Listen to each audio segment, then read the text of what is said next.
propósito maligno contra as suas vidas. Ah, Deus, tem uma cegueira religiosa que possa levar, Senhor, à destruição, mas que o Senhor se levante do teu trono e proteja e guerreie essa guerra. Assim nós ministramos como igreja do Senhor, na autoridade do nome de Jesus. Amém e amém. Louvado seja o Senhor para todo sempre. Amém? Pode sentar, querido. Não esqueça de continuar essa intercessão na sua casa, essa oração, e eu tenho certeza que Deus tem muito a nos ensinar e a guardar os nossos corações. Glória a Deus. O tema da palavra hoje é depois tem mais. Depois tem mais. Hoje, para escândalos de alguns, eu quero começar a palavra não lendo um versículo, mas citando a frase de um filósofo. É isso, pastor, o senhor se desviou? Calma, até o final da palavra a gente se converte, eu leio um versículo para você, tá bom? Tá bom. Vou começar com a frase de um filósofo chamado Heráclito. Um filósofo grego que ele usou uma expressão que para nós pensarmos e raciocinarmos. Diz assim: nenhum homem entra duas vezes no mesmo rio. Nenhum homem entra duas vezes no mesmo rio. Aí você vai dizer, eu não entro agora porque está gelado, por causa do frio. Mas eu entro no mesmo rio. Se eu for ali no nosso grande rio Paraitinga, eu entro lá, volto outro dia e entro de novo. Então eu entro duas vezes no mesmo rio. A minha pergunta é, se você entrar hoje, daqui uma semana você for lá, é o mesmo rio? É o mesmo rio? O córrego é o mesmo, mas a água é a mesma? Não. E você, depois de uma semana, é a mesma pessoa? Por mais que você não queira, você não é. O que esse homem está querendo nos ensinar? Que nenhum homem entra duas vezes no mesmo rio. Que a nossa vida, querido, a gente tem que entender que ela caminha, ela anda, ela acelera. O grande problema é que se nós não pararmos para isso, nós vamos julgar pessoas pelo passado delas, ou nós mesmos vamos ficar presos por causa de acontecimento do nosso passado. Quando a cada dia, Deus está nos dando uma oportunidade nova. Todo dia, querido, ao amanhecer, pode ter certeza que levante com esta convicção da sua cama. É um novo dia, uma nova oportunidade que o Senhor está me dando. Este pensamento deste homem, desse filósofo antigo, ele tem respaldo tanto natural como bíblico. E aí nós vamos ver. De forma natural, todo ser humano, ele começa sendo apenas um espermatozoide. Depois ele se une com um ovo de zigoto. Dali vai se tornar um embrião. Desse embrião, um feto. E esse feto, ele vai desenvolver até se tornar um bebê. Você já passou por todas essas etapas na vida, sim ou não? Ou tem alguém aqui que nasceu diferente? Não? Passamos todos nós por essa etapa da vida. E naturalmente nós fomos crescendo. Inclusive, existiam alguns comportamentos, quando nós começamos na nossa infância, que alguém olhava para você e dizia, que bonitinho. Faz agora com 30 anos a mesma coisa. Que as pessoas vão olhar para você e vai dizer o quê? É doido. É louco. Ou seja, essa é a melhor descrição, sem contar as piores. Vamos ficar só nessa. Por quê? Porque todos nós, querido, naturalmente falando, a nossa vida ela tem uma progressão diária, ela tem um desenvolvimento diário, tanto de coisas boas como ruins. Talvez alguns tempos atrás, alguns meses, anos atrás, você não tinha a parceria de uma dor que hoje em dia chegou e não quer ir embora. Uma vez eu ouvi o apóstolo Martinho Pozella, ele disse assim: amigos depois dos 40 anos, quando se encontram, a primeira coisa que eles fazem é trocar nome de remedinho de dor. Olha, toma esse que é bom, toma esse que é bom. E realmente ele tem razão quando ele fala isso aí. Então a gente vai evoluindo. No contexto bíblico é a mesma coisa. 1 Coríntios capítulo 13, versículo 11, 1 Coríntios 13, 11, diz assim: quando eu era menino, falava como menino. Então, como você começou a falar? Como é que você falava? Gugu dadá. Fala hoje. Alguém olha para você e diz assim: caps, direto. Né? Não dá mais para fazer essas coisas de menino. Quando era menina, a gente ficava brigando na rua por causa de bolinha de gude. Hoje em dia não dá mais para fazer isso. Né? E outras situações. Né? Pensava como menino, sentia como menino e pensava como menino. Quando a gente era menino, criança, né? Quantas profissões nós tivemos na vida? Cada semana a gente queria ser uma coisa, né? Quero ser médico, astronauta, jogador de futebol, e assim vai. Cada dia a gente pensava uma coisa. Quando cheguei a ser homem, e começaram a chegar as contas para pagar, aí a gente esqueceu, né, que queria ser astronauta, jogador, piloto de Fórmula 1, e outras coisas. Nós esquecemos tudo isso. Nós desistimos das coisas próprias de menino. Por quê? Porque a vida nos obrigou a tomar posicionamentos diferentes. Crescimento, querido, ele precisa ser algo contínuo em nossas vidas, por mais que paramos de crescer na questão física, estrutural, tá? Para você ver que o ser humano ele nunca para de crescer, porque até quando ele morre dá uma esticadinha ainda, aumenta alguns centímetros. É sério. Então até na hora de morrer você cresce. Mas esse crescimento ele não tem que ser só físico. Ele precisa alcançar o nosso espírito, a nossa alma e o nosso corpo. Por mais que o nosso corpo pare de crescer, porque o problema é que quando ele para de crescer na altura, ele começa a crescer na largura, né? Aí fica mais complicado ainda.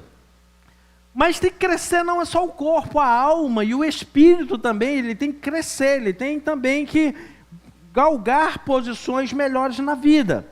Jesus ele deu esse exemplo quando ele esteve na terra, ao descrevê-lo o seu crescimento, ainda na fase da infância para a juventude. Em Lucas capítulo 2, versículo 52, diz o texto: e crescia Jesus em quê? Sabedoria, estatura e graça, diante de Deus e dos homens.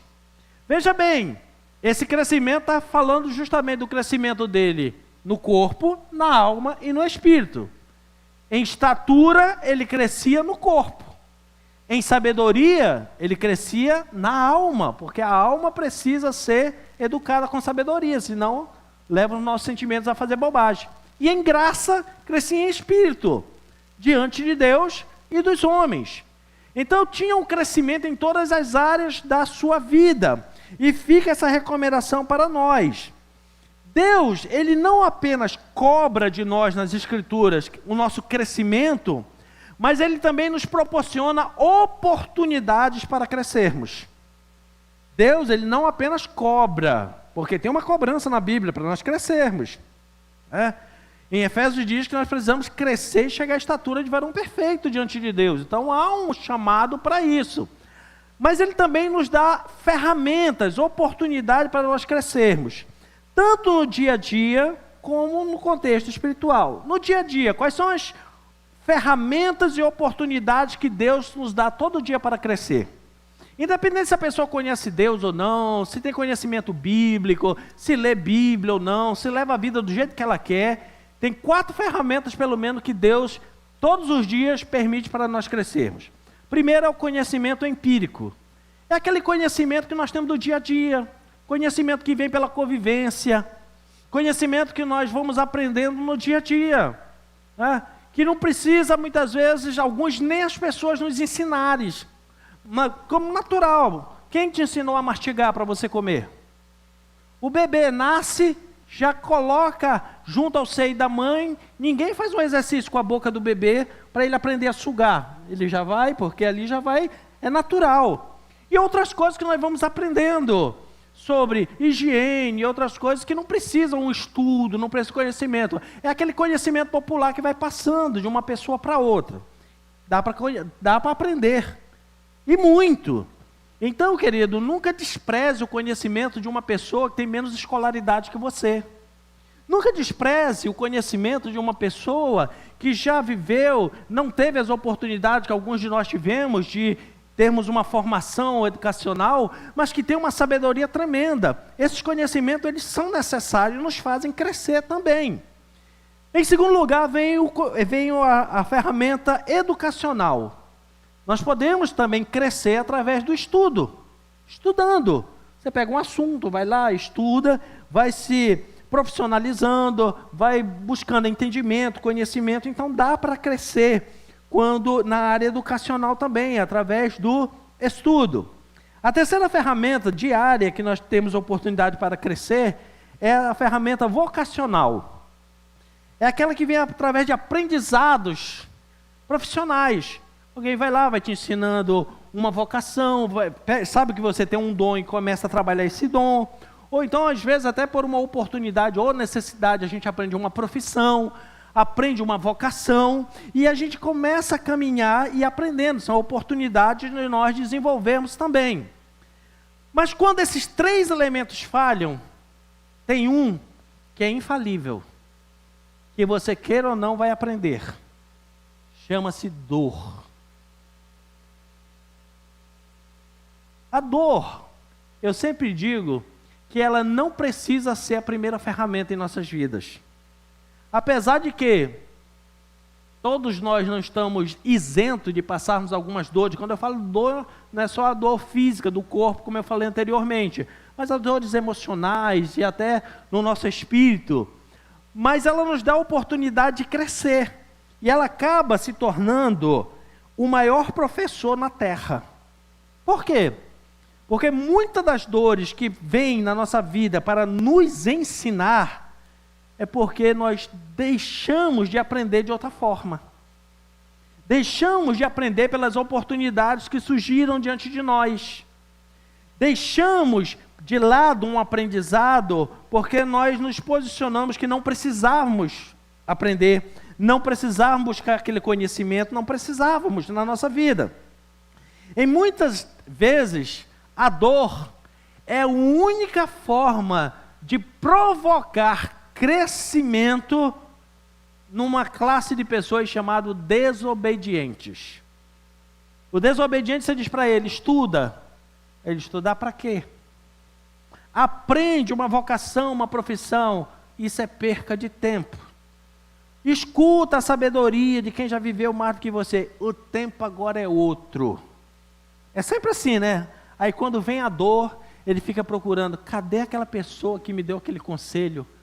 Como é mesmo? Como é que tem que fazer? Ah, se eu tivesse ouvido, ah, se eu tivesse feito, ah, se eu tivesse aprendido a fazer, eu não estava agora passando por isso. Então a dor, ela vem justamente para, vamos dizer assim, com tratamento de choque, nos ensinar daquilo que nós perdemos a oportunidade muitas vezes de aprender. Entretanto, a dor, mesmo a dor, que é, vamos dizer assim, o melhor de todos os professores, tem um tipo de gente que nem na dor aprende. O orgulhoso. O orgulhoso soberbo, ele está passando a dor, está doendo, está se dando mal, está ali, mas ele fica no seu orgulho e diz assim, o que é que as pessoas vão pensar de mim? Se eu mudar minha opinião agora, o que é que vão dizer? Ele fica naquela situação pensando mais no que os outros verão, dirão, do que aprender. Ou então ficar naquela situação de dizer, mas agora se eu for aprender algo novo, vai desfazer tudo o que eu disse lá atrás que eu sabia. Querido, deixa eu dizer uma coisa para você.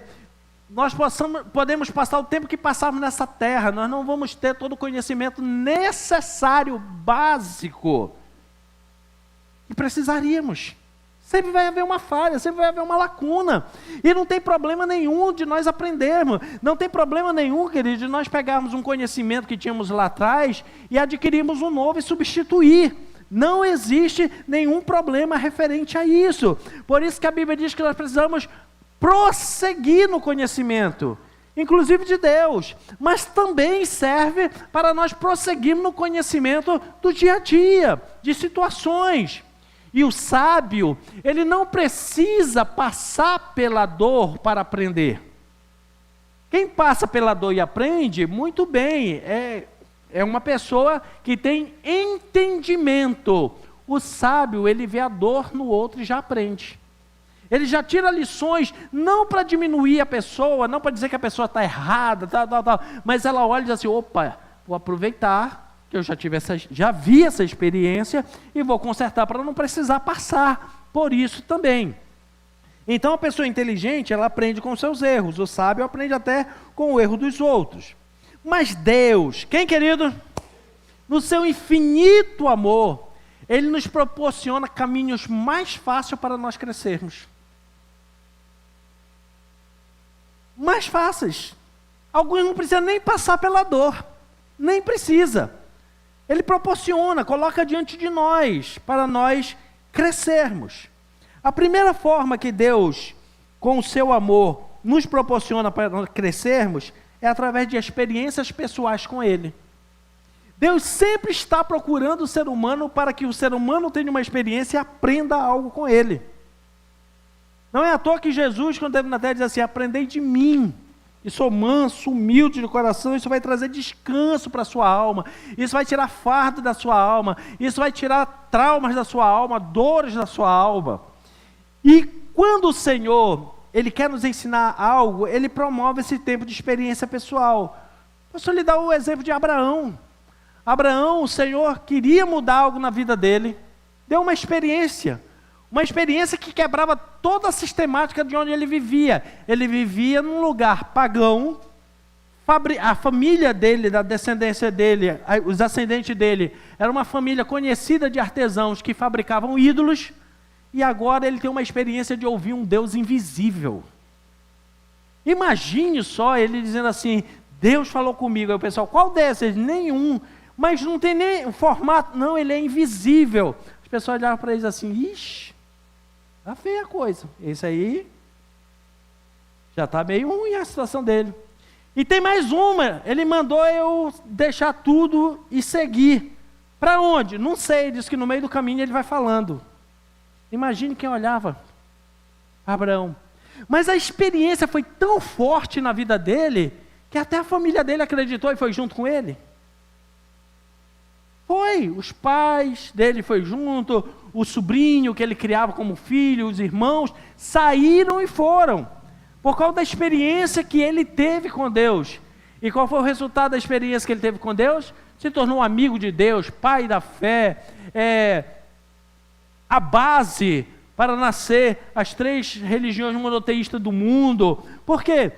Porque esse homem teve uma experiência com Deus e essa experiência mudou a sua vida. Mudou tanto a sua vida que a experiência que ele teve com Deus, na virada do ano aqui eu trouxe uma palavra que mostrou como Deus mudou a identidade. Quando Deus se encontra com esse homem, ele chamava Abrão, que significa Pai Altíssimo, Pai Exaltado, ou seja, era como se fosse aquele que está numa condição superior e as pessoas embaixo como filhos têm que ouvir e obedecê-lo.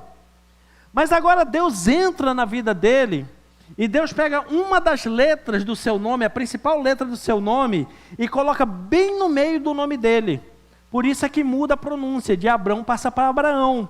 E agora Deus mudou a identidade dele. Ele não era mais um pai exaltado, agora ele era um pai de nações, de multidões, que muitas pessoas seguiriam ele, não pelo conhecimento que ele tinha, mas pelo conhecimento que ele receberia de Deus e repassaria para eles. Mudou totalmente a história dele. Posso lhe dar o exemplo de Jacó também, que você já conhece muito bem, esse exemplo, depois que ele teve experiências com o Senhor no Val do Jaboque, mudou totalmente a sua história, mudou a sua identidade, ao ponto de Deus lhe dar um outro nome, para marcar na vida dele um novo tempo. Querido, se você não percebeu, talvez você ainda não se atentou, mas se você já recebeu Jesus no seu coração, você já teve no mínimo uma experiência da qual Deus quer mudar a nossa identidade. Não é à toa que quando nós chegarmos lá no céu, você vai ser conhecido pelo nome que você tem aqui? Não, a Bíblia diz que lá no céu você vai receber uma pedrinha branca que está gravado o seu novo nome. Isso mostra o quê? Na Bíblia Deus sempre mudou nomes de pessoas quando mudou a sua identidade. Desde a primeira experiência que eu e você tivemos com Jesus, Ele sempre quis mudar a nossa identidade, o nosso conhecimento. Por isso Ele deixou a sua palavra, para nós crescermos no conhecimento da sua palavra. Além da experiência pessoal, quando falha, Deus tem uma outra ferramenta que usa em nosso favor, através dos seus servos, os profetas. Amós capítulo 3, versículo 7 diz: certamente o Senhor Deus não fará coisa alguma sem primeiro revelar o seu segredo aos seus servos, os profetas. Aqui tem um grande detalhe. Tem gente que olhou e disse assim: então eu não preciso buscar Deus, tem profeta, eu vou procurar o profeta. Deixa eu dizer uma coisa para você, profeta para Deus sempre foi válvula de emergência. O primeiro propósito de Deus é se relacionar com o ser humano. Deus só precisou levantar profetas quando o homem se distanciou dele. Então, ter uma palavra de Deus via profeta não é a primeira opção de Deus. É a opção quando há uma necessidade. E para resolver tudo isso, Deus nos deu ainda uma outra ferramenta, que essa é a melhor de todas: a sua palavra. A palavra de Deus. Essa Bíblia que você tem, que você hoje em dia pode ter diversas de forma digital, você pode ter ainda em papel, em forma física na sua casa, com vários tipos de comentários, com vários conhecimentos, com vários estudos, aprendizado à vontade para nós. A palavra que o Senhor nos deu é um manual de conduta para crescimento do ser humano. Entenda isso, querido. Tudo que Deus fala na sua palavra é justamente ferramenta para nós crescermos em graça, sabedoria, estatura, para nós crescermos no nosso espírito, na nossa alma, no nosso corpo. Esse é um dos principais alvos da palavra de Deus, nos levar a este conhecimento, a este crescimento. Eu quando falo da palavra de Deus, querido, a primeira coisa que me vem à mente é o Salmo 119. O Salmo 119 é o maior salmo na Bíblia, porque ele fala da excelência da palavra de Deus. Ele ressalta o valor e características da palavra de Deus. No versículo 9 desse Salmo 119, tem até uma pergunta interessante aos jovens. De que maneira poderá o jovem guardar puro o seu caminho? O mesmo versículo responde: observando segundo a tua palavra. Como é que a gente mantém nosso caminho certo? É só olhar na palavra. Aquilo que a palavra de Deus direciona para as nossas vidas. Continuando o Salmo 119, versículo 33 a 35, diz assim: Senhor, indica-me o caminho dos teus segredos, dos teus decretos, e a eles obedecerei até o fim. Dá-me entendimento para que eu observe a tua lei e guarde de todo o coração. Encaminha-me na senda dos teus mandamentos, pois nela encontro o meu pleno prazer. O que está dizendo aqui o salmista, ele entendeu e disse assim: Senhor, olha, eu estou observando a tua palavra, só para o Senhor já dar o GPS certinho. Senhor, eu estou observando a tua palavra, para o Senhor já me dar a direção certinha para me andar. E ele diz assim: eu vou absorver, eu vou guardar isso, eu vou andar nesses mandamentos para que eu encontre prazer, para que eu encontre alegria na vida. Então essa ferramenta poderosa é a palavra de Deus. Diante de todas essas oportunidades, sejam as naturais do dia a dia, conhecimento empírico, conhecimento educacional, vocacional e a dor, o Senhor, através da sua palavra, nos deu umas 3 ferramentas: experiência pessoal com Ele, a palavra dos profetas e também a sua palavra escrita, as escrituras sagradas. 7 ferramentas para nós crescermos no dia a dia. Com todas essas ferramentas à nossa disposição, a pergunta que não quer calar é: por que tem tanta gente que não cresce? Por que tem tanta gente que não cresce? E se alguém vier com resposta de quinta série dizendo assim, é porque quer não sei coisa, aí eu vou dizer assim, não cresceu mesmo. Por que tem tanta gente que com tanta ferramenta que a vida impõe e que Deus proporciona para ficar mais fácil, não cresce? Passa anos após anos, nem a murmuração e a reclamação muda. O conceito é o mesmo. Não rompe em nada na vida, não cresce nada, não absorve nada novo de conhecimento que você possa aprender alguma coisa. Querido, uma coisa a gente precisa entender: idade só aponta crescimento físico, mas idade não aponta crescimento emocional e muito menos espiritual. Não aponta. Mudar de idade não mostra que nós crescemos. Não mostra que nós crescemos. Não basta também adquirir conhecimento ou até experiências com Deus, apesar de ter essas experiências, esse conhecimento, ler a palavra de Deus, se não decidir, se não quer, decidir crescer. Não adianta reunir todo o conhecimento, seja educacional, empírico, da Bíblia, faz todo, aquela quantidade, coloca diante de você e você olha e diz assim, eu vou fazer do meu jeito. Não adiantou para absolutamente nada. O problema, querido, que leva o ser humano a perder as grandes oportunidades, principalmente trazida por Deus para o seu crescimento, é quando ele cai numa armadilha do inferno. Qual? Transformar o extraordinário em comum. O indivíduo ele tem uma primeira experiência com Deus, algo extraordinário, tal. Passar um tempo, se ele não aproveitar aquela oportunidade para crescer, daqui a algum tempo ter experiência com Deus, vai ser algo tão comum que ele não vai valorizar. Ele vai banalizar. Vai. Vou lhe dar exemplos na Bíblia para você ver que isso aconteceu desde que o mundo é mundo. O povo de Israel. Querido, aquele povo está lá escravizado, sofrendo, chorando, clamando, pedindo a Deus, Senhor, manda um libertador, tal. Deus manda Moisés. Querido, eles viram, para começar, Deus enviar 10 pragas de julgamento sobre o Egito, que eles foram extremamente protegidos e guardados, que as pragas não chegavam neles. A minha mente vai longe quando eu penso nessas situações. Vamos pegar a penúltima praga da escuridão, quando tudo ficou escuro, que meio-dia parecia meia-noite. Na divisa onde ficava a cidade com o palácio de Faraó, estava tudo no escuro. Mas na vila em que morava o povo de Israel, tinha sol, tinha claridade. Eu fico pensando, se eu fosse daquela época, eu acho que eu ia bem na divisa e ficava assim, colocando o dedo. Olha, sumiu a mão, apareceu. Sumiu, apareceu. Porque seria um negócio bem espantoso. Ou então você passa para o lado, está escuro e coloca a mão para o lado de fora. Diz assim, uau, lá dá para ver a mão, aqui não dá. Alguns estudiosos chegam a dizer, querido, que a escuridão era tão densa que não se conseguia ver vulto, silhuetas a 1 palmo da face. A 1 palmo. Não conseguia ver. Querido, coisas tão extraordinárias. Já pensou o cara lá na divisa, ele olhando assim, outra praga.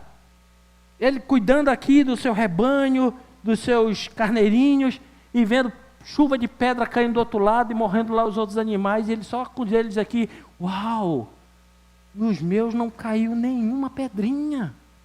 Os de lá, meu Deus, morreram todos. Se cada uma dessas pragas, querido, mas chegou uma hora que se tornou algo tão normal e tão comum para eles, que eles banalizaram o que Deus fazia. Deus tira agora eles com mão forte e poderosa, leva eles para frente do Mar Vermelho, para eles terem a maior experiência de escape e livramento de Deus. Eles olham para trás, eles já saem do Egito com um negócio extraordinário diante dos olhos dele. Uma nuvem cobrindo, que de noite virava coluna de fogo e cercava eles. Eu imagino no primeiro dia. É que não tinha naquela época celular para fazer selfie, senão ia encher até a memória. E tanta foto que eu fazia.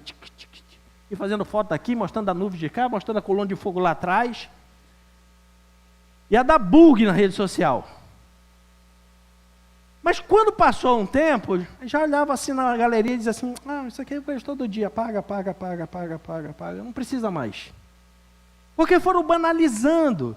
Deus agora leva, eles chegam na frente do mar. O inimigo atrás, já chorando, vamos morrer. O mar abre. Aquela nuvem passa para trás dele, faz um muro de fogo. Eles gastam uma noite inteira atravessando, e o inimigo do outro lado não podia passar por causa do muro de fogo. A travessia do Mar Vermelho, querido, durou uma noite inteira, durou uma média de 12 horas. Porque eram mais de 2 milhões de pessoas levando criança, animais, carroça, mudança. Então, e fundo de rio, você sabe, não é pavimentado. É irregular, tem pedra, tem tudo. E eles foram passando. Quando chegou o último do outro lado, aí Deus levanta aquele muro de fogo, vira uma nuvem, vai lá para o outro lado proteger eles. Entra o exército poderoso de Faraó. O mar fecha. Eles viram tudo isso. Aí disseram assim, uau, agora a gente sabe que Deus é Deus. Fizeram até música, cantaram, só o Senhor é Deus, só o Senhor é Deus. Fizeram uma festa danada. Aí chega no sinal, acampa. Moisés diz, olha, é para acampar assim como Deus mandou. E quando eles olham para a ponta lá do monte, raio, trovão, um monte balançando, sacudindo. Eles ficaram até com medo de dizer assim, Moisés, nós não vamos subir aí não, sobe lá você, o que Deus falar a gente obedece. Querido, Moisés sobe. Imagina, faz aí uma tela mental aí, imagina um monte, uma montanha, saindo fogo, balançando, sacudindo, som de trombeta, de buzina, cada dia um negócio diferente acontecendo lá em cima. Demorou só 40 dias. 40 dias. O monte lá fumegando, Deus falando, a voz de Deus sendo bradada, porque Deus falava lá, eles ouviam lá embaixo. Som de chofar, de buzina tocando lá, e eles aqui fazendo uma fogueira, pegando o ouro e batendo para fazer um bezerro de ouro. 40 dias só. Por quê? Porque eles pegaram tudo que era extraordinário de Deus e tornaram em algo natural. Natural. E agora eles conseguiram praticar o que mais Deus recomendou que eles não fizessem, diante da glória de Deus se manifestando, que era a idolatria. E por que eles fizeram isso? Porque transformaram o extraordinário em algo comum. Mas isso não ficou só com a nação de Israel, não. Deixa eu dar um exemplo lá na frente. Os discípulos de Jesus. Imagine os primeiros dias, quando eles tiveram o primeiro encontro com Jesus, que eles viram Jesus curando paralítico, tirando lepra de pessoas, pesca maravilhosa, onde eles não conseguiram pescar nada, de uma só jogada de rede encher 2 barcos de peixe. Eles viram tanta coisa extraordinária. Aí eles começaram a andar com Jesus, caminhar com Jesus, e começaram a transformar o que era extraordinário em algo comum. E qual é a consequência quando você pega algo extraordinário e transforma em comum? Você quer dominar e fazer do seu jeito. Os discípulos de Jesus pegaram tudo que Jesus fez de extraordinário e tornaram tão comum, que eles chegaram a uma hora que eles queriam até manipular Jesus. Dizer o que Jesus tinha que fazer. A gente olha e diz assim, mas que povo ruim. A gente faz pior. Quantas vezes na nossa oração a gente não quer manipular Deus? Deus, eu quero que o Senhor faça assim. Se eu não fizer, eu estou de greve, não oro mais. Que diferença tem? Vou lhe dar exemplos. João, que a gente diz assim, é um discípulo amado. Ele chegou um dia com Jesus e foi na frente dizendo assim, olha, vocês samaritanos, que é um povo largado aí, uma mistura, que é uma mistureba de gente aí que a gente não sabe nem definir como é que vocês são, escutem ele. Os samaritanos, aqui ele não vai pregar. Ele volta lá, Jesus, é o seguinte, eu fui lá e não quero escutar o senhor. Faz o seguinte, manda fogo do céu e queima todo mundo. O cara queria mandar Jesus usar o poder extraordinário para matar os outros. Hoje em dia, eu sei que aqui não tem, mas você sabia que de Guará para frente tem gente que ora para o outro morrer? Graças a Deus que aqui em Cunha não tem esse tipo de gente. Mas de Guará para frente eu sei que tem gente que vai pedir oração na igreja para o vizinho morrer. Graças a Deus que nós estamos libertos aqui. Mas João fez isso. E olha que era o discípulo, que ele mesmo dizia que era o discípulo amado. Imagine se não fosse amado, se fosse mal amado. O que é que ele ia pedir para Deus?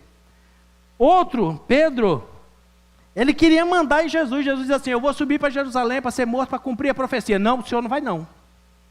For preciso eu morro no seu lugar. O cara queria impedir o plano de Deus que foi feito antes da fundação do mundo. Por quê? Porque ele transformou o extraordinário em algo comum. Ele agora queria dar ordem a Jesus. Queria dar ordem a Jesus. Mas o pior de todos eles foi um chamado Judas Iscariote. Ele queria doutrinar Jesus. Ele não queria só manipular. Ele queria doutrinar, ensinar Jesus o que Jesus tinha que fazer. Esse é o pior. Né? Jesus chega, começa a ser ungido, uma mulher derrama um bálsamo precioso para cumprir uma profecia. Ele diz assim: Jesus, para que esse desperdício? Vamos pegar o dinheiro desse perfume, em vez dela derramar aí, vamos vender o perfume e vamos comprar tudo em cesta básica para dar para os pobres.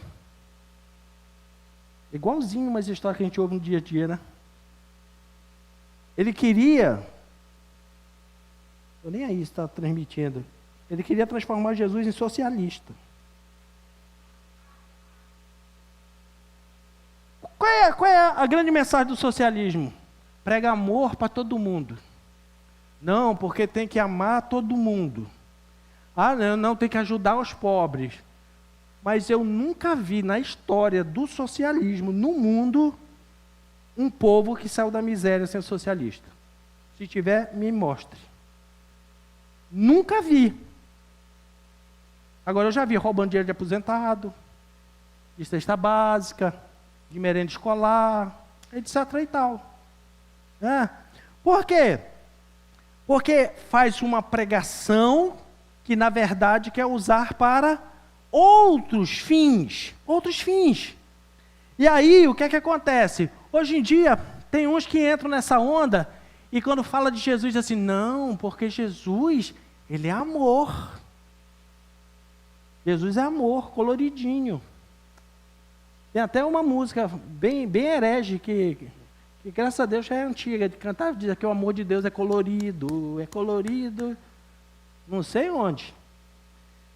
Mas se você quer saber qual é a maior demonstração de amor de Deus, quando é que Deus demonstra amor para conosco? É quando nos abraça e põe no colo? Quando é que Deus demonstra amor para nós? Quando Ele pega o nosso erro e passa a mão na cabeça? Deus demonstra o nosso amor, o seu amor para conosco quando Ele nos corrige. Não existe, repito, não existe um Jesus bonzinho que não corrige. A maior demonstração de Deus é a correção. Vamos voltar lá. Quando Pedro diz assim: não, você não vai para Jerusalém, eu morro no seu lugar. Como foi que Jesus fez? Publicamente o corrigiu, dizendo: para trás de mim, Satanás. Publicamente ele corrigiu. Judas, ele corrigiu também publicamente. Quando estava lá na mesa, ele olhou para na frente dos outros, estava ceando e disse assim: o que tem que fazer, faz depressa. Se vai trair, vai logo. Se vai fazer tudo errado, então vai logo. Era publicamente. Deixa eu fazer uma pergunta para você, querido. Você tem certeza que você é filho de Deus? Ainda bem que tem 3. Você tem certeza que você é filho de Deus? Então vamos ler Hebreus capítulo 12, para ver se eu e você somos filhos de Deus mesmo. Se a gente se enquadrar aqui dentro, nós somos filhos de Deus. ou não. Hebreus 12, 5 a 8. Coloca na tela. Na tela, por favor. Isso, vocês estão devagar. Tem que pegar uma caneta, que nem o cara faz assim. Na tela, já com uma caneta na mão. E ficaram até nervosos. Hebreus capítulo 12, versículo de 5 a 8. Estais esquecido da palavra de encorajamento que ele vos dirigiu como a filhos. Então está dizendo o seguinte, você lembra daquela palavra que Deus falou para os filhos? Meu filho, não desprezei a disciplina do Senhor, nem desanimeis quando por ele sois repreendido, pois o Senhor corrige a quem ama e educa todo aquele a quem recebe como filho. Pausa aqui, depois eu leio o resto. Nós só somos verdadeiramente filhos de Deus se nós nos submetermos à correção e educação dele como pai. Corrija quem ama e educa aquele a quem ele recebe como filho. Para nos tornarmos filhos de Deus, primeiro temos que aceitar Jesus e depois submeter à educação dele. A educação, aquilo que ele ensina. Até a sabedoria popular sabe disso. Comumente se fala, pai não é quem faz, mas quem cria. E quem cria dá o quê? Educação. Determina como vai ser a educação dentro da sua casa. Versículo 7. Suportai as dificuldades, aceitando como disciplina, até as dificuldades, os problemas que eu e você passamos na vida, a Bíblia diz que a gente tem que suportar porque é forma de Deus nos ensinar, nos disciplinar. Deus vos trata como filhos. Ora, qual filho que não passa pela correção do seu pai? Pior está no versículo 8. Mas se estáis sem orientação, sem disciplina, sem obedecer, da qual todos se têm tornado participantes, então não sois filhos legítimos, mas bastardos. Antes que alguém entenda mal, Deus está fazendo acepção de pessoas, separando uma turma, dizendo, olha, você é filho, você é bastardo? Ele está dizendo o caminho que a nossa decisão decide. A nossa posição vai decidir se nós vamos tornar filhos ou bastardos. Como é que eu me torno filho de Deus? Aceitando a disciplina, o ensino, a correção dele, do jeito que ele diz que é. Somos adotados e somos feitos filhos. Eu não concordo, pastor. Eu acho que tem que ser assim, assim, assim, assim. Então a Bíblia está dizendo que quem anda sem orientação escolheu ser bastardo e não filho. Já que eu usei os termos dos chavões de comunicação, deixa eu usar outro. A regra é clara. Se você se submete à palavra e à correção de Deus, você é. Se você se submete à palavra e à correção de Deus, você é filho. Mas se questiona e quer que a palavra de Deus venha se adaptar a você, você ainda não é filho. O termo é forte. E nem se usa hoje quase dentro da nossa legislação brasileira, mas a Bíblia ainda diz que é bastardo. O que é bastardo? Uma pessoa que faz parte de uma família, mas que não tem direito como os outros participantes da família. Não tem direitos. Graças a Deus que nós evoluímos dentro dos nossos conceitos sociais e hoje em dia nem se usa mais essa expressão no Brasil de filho bastardo. Nasceu, é filho, registrou, acabou. Mas a Bíblia está falando aqui sobre ter direitos dados por Deus e direitos não dados, e perder os direitos dados por Deus. Então, para eu bater no peito e dizer assim, eu sou filho de Deus, eu tenho que entender que Deus demonstra o seu amor quando Ele me corrige como pai. Como pai. Corrige o filho. Se eu aceito a correção, eu me posiciono como filho. Se não, eu estou fora. E aí o grande problema é esse. É que tendo todas essas oportunidades, o ser humano ele decide andar fora daquilo que Deus ensinou, andando do seu jeito e não cresce. Você acredita que Jesus cura os traumas da nossa alma? Qual é a principal ferramenta que ele usa para curar os traumas da nossa alma? A sua palavra. Aí o indivíduo não quer obedecer a palavra. A vida toda ele carrega. Por mais que você diga assim, mas Jesus te cura. Ah, mas no meu caso não tem jeito. Olha, mas o Senhor diz que se você perdoar, você vai tirar esse fardo. Você vai ser livre, você vai receber algo de Deus. A gente faz até analogia, olha, pega esse espaço que está aí, desocupa para Deus colocar algo novo do céu para você crescer, tal. Eu morro, mas não perdoo. Não cresce. Não cresce, até a mágoa é a mesma. Não tem espaço nem para mágoa nova.